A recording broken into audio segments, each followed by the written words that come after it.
Halo, selamat malam, Bapak, Ibu, dan teman-teman sekalian. Perkenalkan, nama saya Billy Hermanto dari kelas D1 Manajemen MCM. Hari ini saya akan mempresentasikan hasil analisis saya untuk mata kuliah Strategi PASDM dengan studi kasus berjudul Krisis SDM di Rumah Sakit dengan tingginya turnover dan burnout tenaga kesehatan. Mengambil studi kasus Rumah Sakit Harapan Sehat. Mari kita mulai dengan gambar situasinya. Rumah Sakit Harapan Sehat memiliki hampir 850 pegawai, terdiri dari dokter, perawat, dan tenaga kesehatan, serta staf administrasi. Sekilas terlihat seperti organisasi besar yang mampan, tapi di balik skala itu ada tekanan yang tidak terlihat dari luar. Dalam 22 tahun terakhir, tingkat turnover perawat melonjak hingga 28% per tahun. Artinya, hampir sepertiga tenaga keperawatan meninggalkan rumah sakit ini setiap tahunnya, dan masalah ini tidak berdiri sendiri. Ia datang bersamaan dengan burnout yang meluas, absensi yang terus naik, serta rendahnya kepuasan kerja dan employer engagement, ditambah lagi program pelatihan yang belum berbasis kebutuhan, dan sistem penilaian kinerja yang dirasakan tidak adil oleh pegawai. Kalau kita lihat angkanya di layar, dari 850 total pegawai, 20%-nya adalah turnover perawat per tahun, jauh di atas ambang batas sehat yang seharusnya di bawah 15%. Dari situasi ini, saya merumuskan beberapa pertanyaan kunci. Apa saja persoalan strategis SDM yang sebenarnya terjadi di lapangan? Apakah perencanaan SDM sudah selaras dengan beban kerja nyata? Apa akar penyebab struktural di baik turnover dan burnout ini? Dan langkah konkret apa yang bisa kita perbaiki kondisi ini? Tujuan dari analisis ini sendiri adalah memberikan rekomendasi yang realistik dan berbasis bukti melalui peningkatan strategik Human Resource Management atau SHRM dan audit SDM yang komprehensif, bukan solusi tambah sulam, tapi pembenahan sistemik yang selaras dengan strategi bisnis jangka panjang di rumah sakit. Kerangka analisis yang saya gunakan mengikuti alur ini adalah identifikasi masalah, kemudian audit SDM, analisis akar masalah, rekomendasi strategi, dan terakhir KPI serta adanya roadmap. Masuk ke bab 2, saya mengidentifikasi 7 area permasalahan strategis SDM. Dan yang penting digarisbawahi, ini bukan 7 masalah yang berdiri sendiri-sendiri, mereka saling menyambung seperti mata rantai di mana kelemahan di satu fungsi mempeluk fungsi lainnya. Pertama, perencanaan SDM belum ada workload analisis formal. Kedua, rekrutmen dan retensi turnover 24% jauh melampaui ambang sehat. Ketiga, beban kerja dan burnout, rasio staf pasien tidak seimbang. Keempat, employee engagement, kepuasan kerja rendah. Lalu ada pelatihan dan pengembangan yang belum berbasis training needs analysis. Manajemen kinerja yang dirasakan tidak objektif dan kehadiran serta disiplin, di mana absensi meningkat dengan sinyal withdrawal behavior. Bab 3 membahas akar dari krisis yang lebih besar ini. Perencanaan SDM yang masih reaktif, sisi demam atau kebutuhan SDM sebenarnya stabil, bahkan cenderung meningkat seiring kompleksitas layanan. Tapi sisi supply terus tergerus oleh turnover 28% yang menciptakan posisi kosong berulang kali. Kesenjangan inilah yang menjadi sumber tekanan beban kerja dan burnout. Dari sisi internal, 850 pegawai lintas fungsi, beban kerja tidak merata antar unit, dan sistem informasi kepegawaian yang belum cukup data.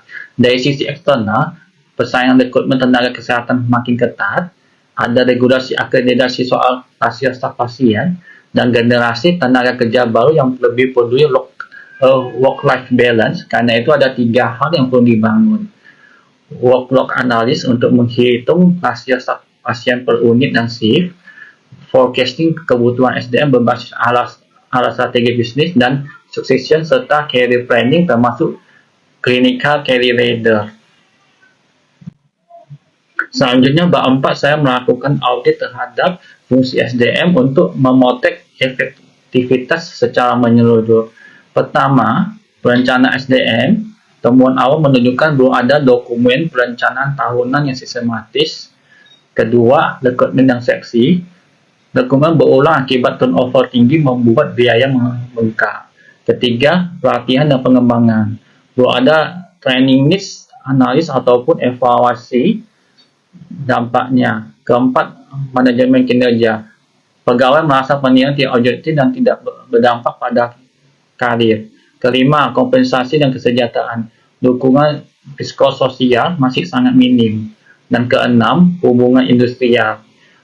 Komunikasi dua arah antara manajemen dan staf belum berjalan efektif. Di bab 5, saya menelusuri akar masalahnya lebih dalam menggunakan dua pendekatan, Fishbone Diagram dan Fishwine.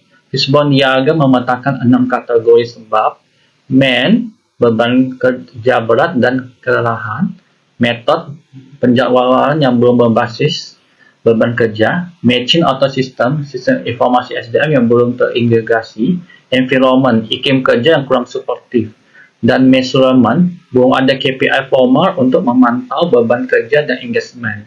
Sementara 5 why membawa kita bertanya, mengapa berulang kali, mengapa turnover tinggi, karena burnout, mengapa burnout, karena beban kerja tidak profesional, mengapa tidak profesional, karena belum ada workload analis, dan mengapa itu belum ada, karena sistem informasi SDM belum terintegrasi. Sampai akhirnya kita menemukan akar masalah sesungguhnya, fungsi SDM di rumah sakit ini belum berperan sebagai mitra strategis berbasis data dalam pengambilan keputusan organisasi. Berdasarkan akar masalah tadi, di bab 6, saya merumuskan 6 pilar strategi untuk keluar dari krisis ini. Pertama, retensi berbasis data melalui workload analis, clinical career leader, dan seri benchmarking. Kedua, menumbuhkan engagement lewat komunikasi dua arah dan participatory scheduling. Ketiga, mencegah burnout dengan program EIP dan batas maksimum jam kerja. Keempat, pelatihan berbasis TNA, training need analysis, sebelum menyusun program pelatihan.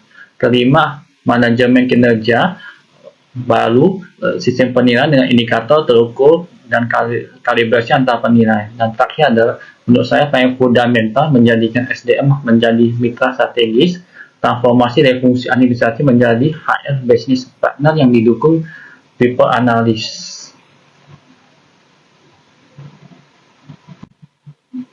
Sebaik apapun strategi yang kita rancang, tanpa cara mengukurnya kita tidak pernah tahu apakah berhasil.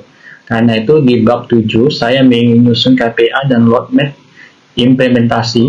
Untuk KPI, turnover perawat ditarikkan turun dari 28% menjadi maksimal 12%. Indeks examen naik dari rendah menjadi minimal 75 dari 100. Dan cakupan pelatihan berbasis TNA dari 0% menjadi 100%.